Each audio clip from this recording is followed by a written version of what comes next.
നമ്മളിന്ന് ഓണസദ്യക്ക് ഏറ്റവും സ്പെഷ്യൽ ആയിട്ടുള്ള ഇഞ്ചിക്കറിയാണ് ഉണ്ടാക്കാൻ പോകുന്നത്.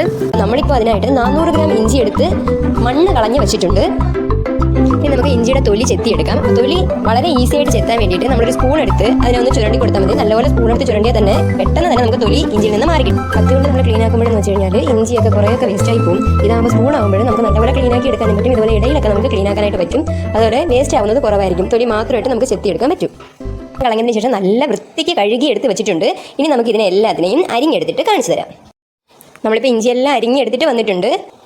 ഈ ഒരു അളവിനാണ് നമ്മൾ ഇഞ്ചി അരിഞ്ഞു വെച്ചിരിക്കുന്നത്. ഇനി ഇതിനാവശ്യമായിട്ടുള്ള പുളിയും കൂടി എടുത്തിട്ടുണ്ട്. നമ്മളിപ്പോൾ ഒരു നാരങ്ങ വലിപ്പം അളവിനാണ് എടുത്തിരിക്കുന്നത്. ഇനി ഇതിലേക്ക് ഒരു 1/2 കപ്പ് വെള്ളവും കൂടി നമുക്ക് ഒഴിച്ചു കൊടുക്കാം. ഇനി ഇത് നല്ലപോലെ കുതിരാനായിട്ട് വയ്ക്കാം. ഇനി നമ്മൾ ചട്ടി അടുപ്പത്ത് വെച്ചിട്ട് അത് ചൂടാകുമ്പോഴേക്കും നമ്മുടെ ഇഞ്ചി വറുക്കാൻ ആവശ്യമായിട്ടുള്ള അത്രയും എണ്ണ നമുക്ക് ഒഴിച്ചു കൊടുക്കാം. വെളിച്ചെണ്ണയാണ് നമ്മളിപ്പം ഒഴിച്ചു കൊടുക്കുന്നത്.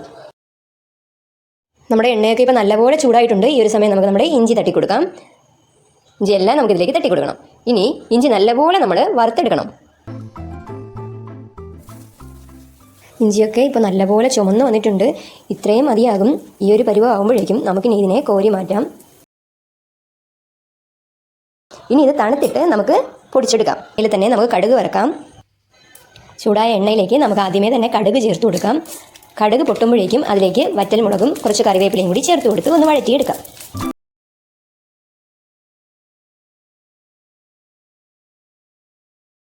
ഇത്രയും വഴലുമ്പോഴേക്കും നമുക്ക് ഇനി ഇതിലേക്ക് തീ കുറച്ചിട്ടിട്ട് പൊടികൾ ചേർത്ത് കൊടുക്കാം.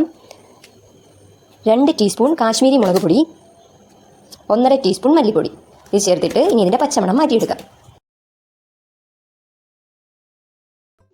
ഈ ഒരു സമയം നമുക്ക് ഒരു 1/2 ടീസ്പൂൺ കാശ്മീരി മുളക് പൊടി കൂടി ചേർത്ത് കൊടുക്കാം. ഇനി ഇതിലേക്ക് 1/4 ടീസ്പൂൺ മഞ്ഞൾപ്പൊടിയും കൂടി ചേർത്ത് കൊടുക്കാം.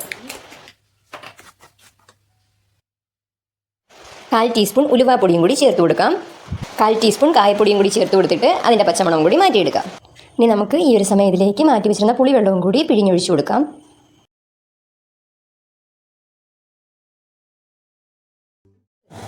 നമ്മൾ 1 ടീസ്പൂൺ ഉപ്പ് ചേർത്ത് കൊടുക്കുകയാണ്. നിങ്ങളുടെ ടേസ്റ്റിനനുസരിച്ചിട്ടുള്ള ഉപ്പ് മാത്രം ചേർത്ത് കൊടുത്താൽ മതി. ഈ ഒരു സമയം 1 കപ്പ് വെള്ളവും കൂടി ഇതിലേക്ക് ചേർത്ത് കൊടുക്കാം. തണുത്തപ്പോഴേക്കും നമ്മൾ വറുത്ത് വെച്ചിരുന്ന ഇഞ്ചിയെ നല്ലപോലെ അരച്ചെടുത്തിട്ടുണ്ടായിരുന്നു. ഈ ഒരു സമയം ആ അരച്ച് വെച്ചിരുന്ന ഇഞ്ചി നമുക്ക് ചേർത്ത് കൊടുക്കാം. ഇനി ഇത് നല്ലപോലെ മിക്സ് ചെയ്ത് കൊടുക്കുക. ഒരു സമയം നമുക്കിതിലേക്ക് 1 ടേബിൾ സ്പൂൺ ശർക്കര കൂടി ചേർത്ത് കൊടുക്കാം.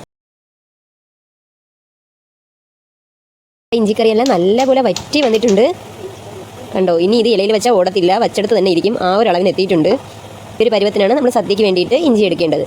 അപ്പോൾ ഇത്രയേ ഉള്ളൂ. നമുക്കിനി ഇതിൻ്റെ തീ ഓഫ് ചെയ്ത് കൊടുക്കാം. അപ്പോൾ അങ്ങനെ നമ്മുടെ ഇഞ്ചിക്കറി റെഡി.